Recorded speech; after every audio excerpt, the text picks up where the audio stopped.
नमस्कार। आकाशवाणी जयपुर अजमेर से प्रस्तुत हैं प्रादेशिक समाचार।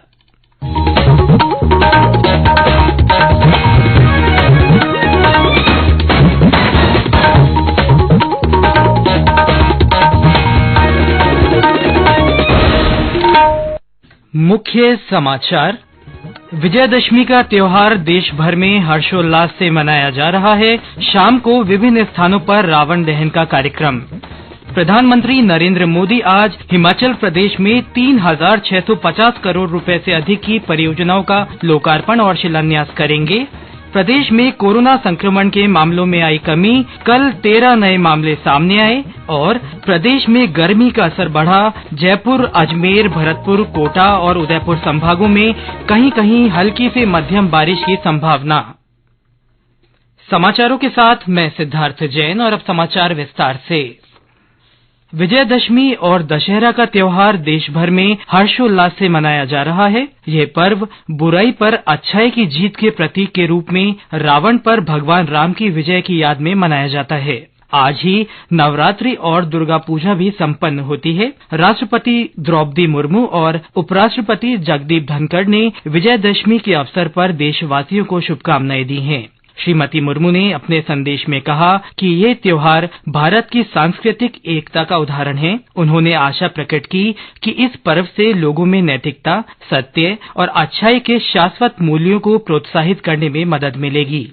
रक्षा मंत्री आज उत्तराखंड के औली और माना में सैनिकों के साथ विजयदशमी मनाएंगे। श्री सिंह चमोली में सेना के शस्त्र पूजा कार्यक्रम में भी शामिल होंगे। रक्षा मंत्री का बद्रीनाथ दर्शन करने का भी कार्यक्रम है। इधर प्रदेश में भी दशहरा हर्षोल्लास से मनाया जा रहा है। सवाई माधोपुर जिले में विजयदशमी का पर्व पारंपरिक श्रद्धा भाव और हर्षोल्लास के साथ मनाया जा रहा है। इस अवसर पर घरों में शस्त्र पूजा की जा रही है। वहीं अनेक स्थानों पर पथ संचलन भी किया गया। रावण दहन के बाद कवि सम्मेलन का आयोजन किया जाएगा। बाड़मेर के आदर्श स्टेडियम में आज शाम रावण, कुंभकर्ण और मेघनाथ के पुतलों का दहन किया जाएगा। दशहरा उत्सव के तहत भीलवाड़ा जिले की गुलाबपुरा में कल कवि सम्मेलन का आयोजन हुआ।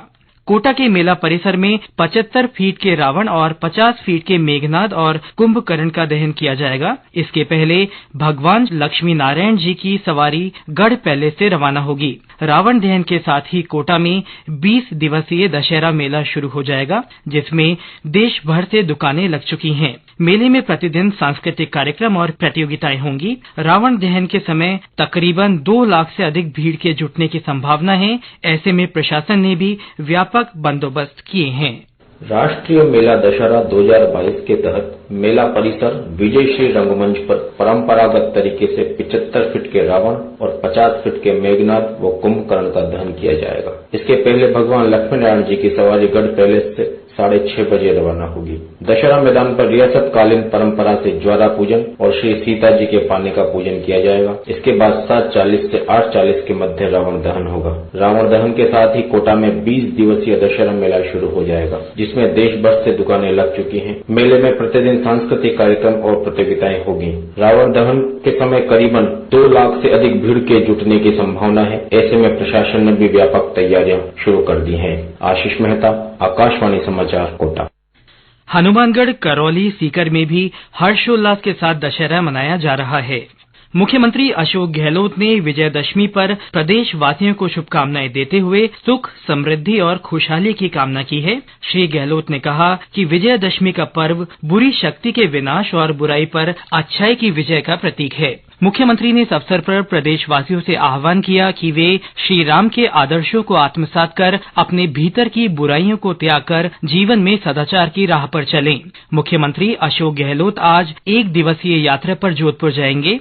वे वहां दशहरा महोत्सव में शामिल होंगे।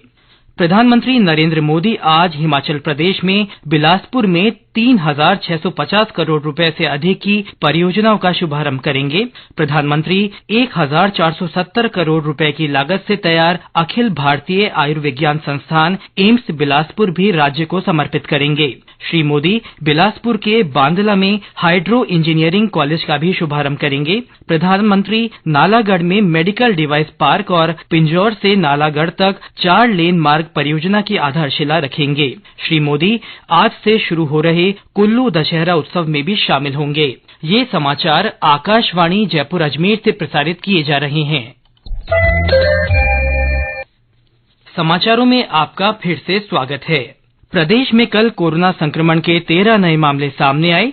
जयपुर और कोटा में 3-3, जोधपुर और नागौर में 2-2 तथा अलवर, श्रीगंगानगर और उदयपुर में 1-1 मरीज में संक्रमण की पुष्टि हुई है। कल बीकानेर में इस बीमारी से एक व्यक्ति की मृत्यु हुई। वहीं कल इस बीमारी से 32 लोग स्वस्थ हुए।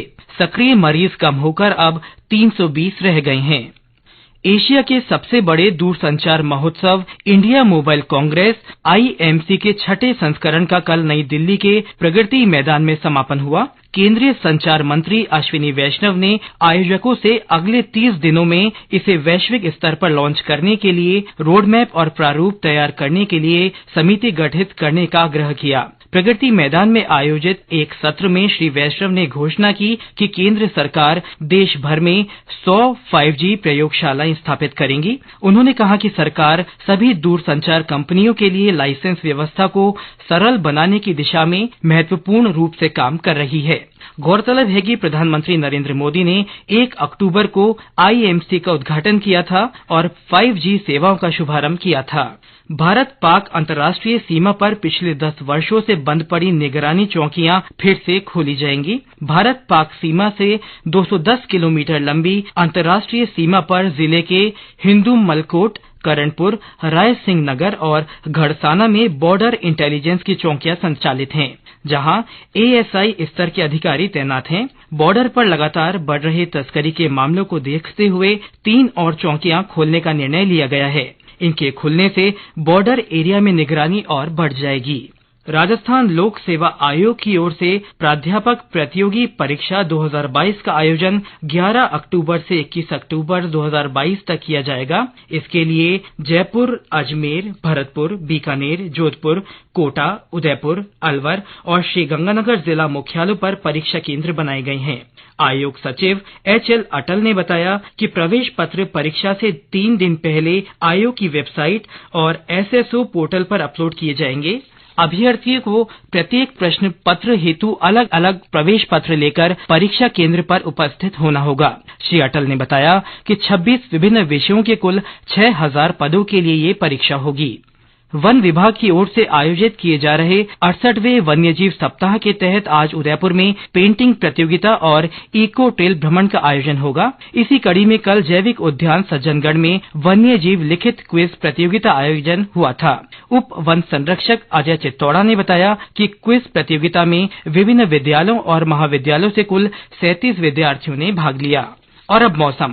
राज्य में बारिश का दौर थमने के साथ एक बार फिर तापमान बढ़ने लगा है। प्रदेश के कई जिलों में दिन के तापमान में बढ़ोतरी दर्ज की जा रही है। मौसम विभाग ने अगले 3 दिन कोटा तथा भरतपुर संभाग में कहीं कहीं हल्की से मध्यम वर्षा की संभावना जताई है। विभाग के मुताबिक आगामी दिनों में एक बार फिर मौसम बदलने के आसार हैं। प्रदेश में 7 अक्टूबर तक कुछ इलाकों में अच्छी बारिश होने की संभावना है। विभाग ने आज और कल 13 जिलों में बारिश का अलर्ट जारी किया है। पूर्वी राजस्थान के जयपुर, अजमेर, भरतपुर, कोटा और उदयपुर संभागों में कहीं कहीं हल्की से मध्यम बारिश होने की संभावना व्यक्त की है। वहीं पश्चिमी राजस्थान के अधिकतर जगहों पर मौसम शुष्क बना रहेगा। और अंत में मुख्य समाचार एक बार फिर। विजयदशमी का त्योहार देश भर में हर्षोल्लास से मनाया जा रहा है। शाम को विभिन्न स्थानों पर रावण दहन किया जाएगा। प्रधानमंत्री नरेंद्र मोदी आज हिमाचल प्रदेश में 3650 करोड़ रुपए से अधिक की परियोजनाओं का लोकार्पण और शिलान्यास करेंगे। प्रदेश में कोरोना संक्रमण के मामलों में कमी आई है। कल संक्रमण के 13 नए मामले सामने आए और प्रदेश में गर्मी का असर बढ़ गया है। जयपुर, अजमेर, भरतपुर, कोटा और उदयपुर संभागों में कहीं कहीं हल्की से मध्यम बारिश की संभावना है। इसी के साथ प्रादेशिक समाचार बुलेटिन समाप्त हुआ। नमस्कार।